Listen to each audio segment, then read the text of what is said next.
daawaneysaan waa mar kale iyo Jamila Garoon iyo channelkeeda Jamila Garoon aad baa idin salaamay asxaabay meel walba aad ku sugan tihiin waaba idin hamuun qabaa adinkuna aad baa igu hamuun qabteen in badan idin kamid ah ayaa codsigan iga yimid inaan mar kale meediyaha la iga arko asxaabay aad baa u mahadsantihiin intaan u kala gudin maanta talo waxaan ku bilaabayaa waxaan ka hadlayaa in badan Soomaalida xaq ka maqla jiray reaction oo maxaa dhahay waxa yaro tala bixina ama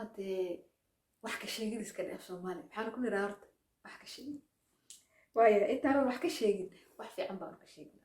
waxa fiican in hada hadlayso oo aad qolo wax ka sheegaysa ama aad qolo heestid ka warbixinayso in waxaan amaanayn aysan ka tagin runtii amaana way mudan yihiin waxaan rabaa caawa inaan wax yar ka hadlo heesa badan oo heestii ayaan rabo waxa lagu daadsanaa aan caadiga ahayn Mursal Muuse iyo Xamda Bilan ay soo wada qaadeen dhaxyaray dhuuboy iska badhe inta ka soo qaad heestii dhaxyar laakiin haddana waxay ka soo daba rideen heestii dhaxyarba iyadoo ban sii fogaanin oo weli tii falanqeynteeda lagu jiro oo tii la falanqeynayo oo reactionkeedii uu socdo ay haddana waxay ka soo daba tuureen mid kale oo la yiraahdo dadkuna wuu yaabaya dadkina waaba yaab iyagoo hore u yaabanaaba iminka dadkina sii yaabay horta heestan dambe dadkuna waa yaabanaya eriyadeeda waxaa iskale Xamse Xadaari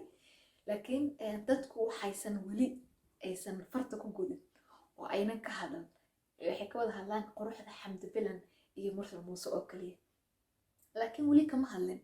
quruxda ayaa ka dambeeyay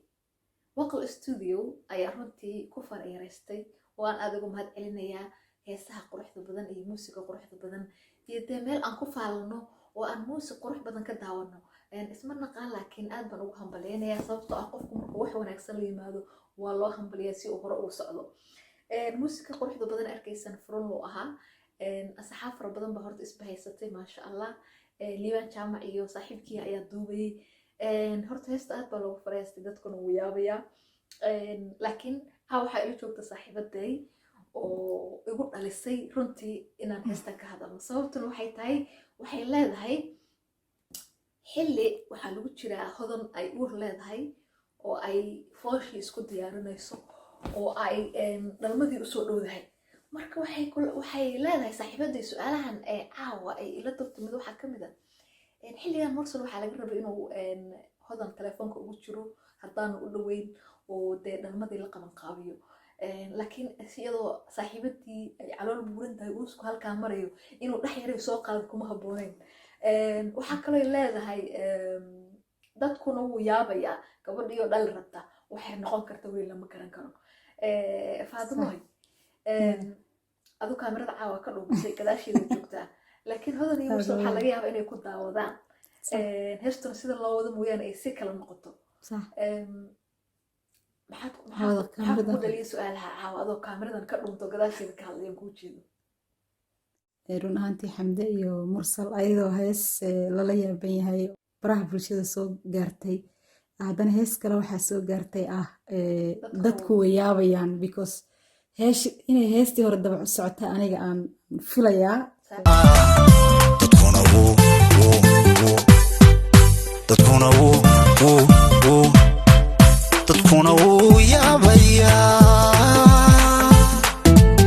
dadkuna way yaabayaan because waa kelmad adag runtii ma fahantay marka taasaan ugu dhalisay marka inaan Mursal aan kabaha la gashano anagana kabahaad ka dabashitay waa u jeedaa laakiin heestan dadkuna wuu yaabayaa runtii laxankeedu waa cajiib kobciye ayaa laxanka ku laray waa hees aad u macaan runtii inkastoo heesa wada macaan yihiin dhammaantood ay heesa wada macaan yihiin laakiin ninka la yidhaha Mursal hadday maraan wada sheekaysanayna waxaad ugu tiri Mursal gabdhahu la soo hoysoo dhanba oo guursadaa marka maadaama gabadhu ay uur leedahay oo ay laga yaabo xitaa Jamiila inaysan isguursanin laakiin heesaha qaar ay isku ridayaan markii la arko waxaas leedahay farba meel baa waxbaa ku godanaya ama wax jiraan saaxiibo badan oo telefoonka before wala hadlay hortaa wala hadlin waxay leeyihiin Mursal intuusan guursan hodan wuxuu qabay qadar salimo si fiican marka hodan baa timid oo la heesay deetana waa guursaday صح marka hadda xamdi bilan baa timide inama guursan doonaa hodan waxaan ku leeyahay waa dhan rabtaa waxawayaan lagu wareerin waxawayaan lagu wareerin waxna waa heeso waa fan horta hodan way fahmi kartaa taa halkaasan ka leeyahay tan kale ahna xiriir hore ka dhaxeeyay umaleynaa hodan iyo waxaa ka xiriir hore ka dhaxeeyay ayaga ugu fiicnaan leedan maaragtay arrintaas su'aashaas aan weydiino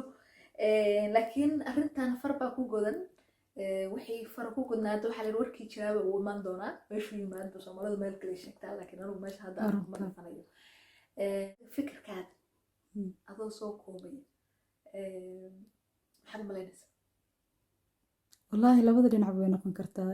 Jamiila run ahaantii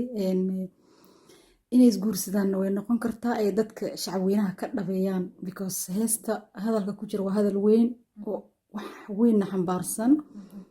dabcan inay isguursanina way dhici kartaa oo dadku yaa u danaynayaana waa ku jirta heesta sax marka inay isguursadaan way dhici kartaa inay isguursanina way dhici kartaa oo heesta dadka shacabka ay leeyihiin bal kusii maankiciyo bal hala idin sii daba socdo oo hala dhaho mursal iyo xamda maxaa ka dhaco dadka jahwareeriyane way dhici kartaa iyadana adoo maxaa jeclaan lahayd wallahi aniga inaysan isguursanayso inay kala joogaan maadaama day hooyo wado uur lahaa inta xilligii hore la joogo oo maadaama ay dhali rabto hun hodan un keliya ku ekaado tasan dhihi lahaa aniga dhankeyga haa naag jecel ma jirto inuu qofkiisa oo qof kale la wadaago dabcan waxaan aniga jeclaan lahay yaan la jecelahay iyadana hodan صح يا si fiican وأنا أعطي fiican runtii hodan waa ku maqlaysaa waxaan filayaa hadii ku maqlayso inay koobka shaaxa caawiyaan ee ku keeni lahayd hodan iyo allah kuu fududeeyay baleynahay taageero badan bay leeyihiin runtii hodan iyo mursal iyo xamdi bilan dhammaantood fanaaniintu kala ma dhacan fanaan waa fanaan wuxuuna waa fan waa la isla heesaa waa la soo heesaa waa la iska daba heesaa aniga aad u dhageystaa xamdi heesaheeda xabiibatu wuxuu heesteeda ayay kusoo gashay fanka heestii ugu horeysay aad baan u xasuustaa aad baan u taageeraa codkeeda aad ayaan isoo jiitay markii heesta xabiib xasantu wuxuu kusoo gashay intii ku jeedin wax moodayna si isugu egtihiin xamdi bilan kulay saaxiibadii marbad kaamirada ka aragtaa aad horta aad u bahday u shabahdaa xamdi bilan haddaad fanaan ahaan lahayd adigu yaa la heesi lahayd haddaan xamdi bilan aad u yara egta may kuma ma dhihi lahayn fanaannimo inaan la haysto lacala adoo wax ka soo qaad yaa jeclaan lahayd inaad la haysto wallaahi xagga ragga oo xagga haweenka xagga ragga waxaan jecelahay inaan la haysto xariir axmed adu taageeraa iyo suldaan seyra waa xidigaha xiliyadan dambe kacsan oo maaragtay aad loogu daadsan yahay maasha allah waa runtaa intaa iyo inkan badanba dee fanaaniintu way mudayihin in laisla heeso iyo in la wada heeso aad baan ugu salaamaya dhammaan fanaaniinta soomaaliyeed nolol joogaan salaam baan ugu gudbinaynaa waxaa kaloon aad ugu mahad celinaynaa oo aan aad ugu maaragtay ugu hambalyaynayaa waqal studio iyo studiyaasha kale iyagana ee lamida sida tusmo iyo kuwa kaloo fara badan oo heesa cajiib ah soo geliya oo muuqaaladoodu ay tayo sareeyaan waxaan leeyahay keep going asxaabi halkaa kasii wada fanaaniinta iyo dhammaan abwaaniintana waxaan leeyahay iyagana halkaa kasii wada waa Jamiilo Garoon oo mar kale dee hawada soo gashay waa salaamintihiin iyo Faadumo idin leh sidoo kale xagga kaamirada backgroundka joogtaa waa Faadumo gadaal ay ka hadlaysaa Faadumo waxay idin leedahay adikoon u jeedina anaga idin jeedee waa idin salaamayaa oo maasantiin quruxda caawa anaa ka shaqeeyey megabka anaa ka shaqeeyey fanaaniinta anaa gadaal ka xabanaya dhammaan ayaan dartay aad baa idin salaamayna igu kindirana Jamiila asxaabta waa idin wada jecelahay dhammaantiin guul iyo gobonimo idin dhaafay asxaabtayda iyo dhammaan fanaaniinta iyo asxaabaha kaloo daawanaya dhammaantiin waxaan leenahay salaam sare assalaamu calaykum waraxmatullaahi wabarakaatu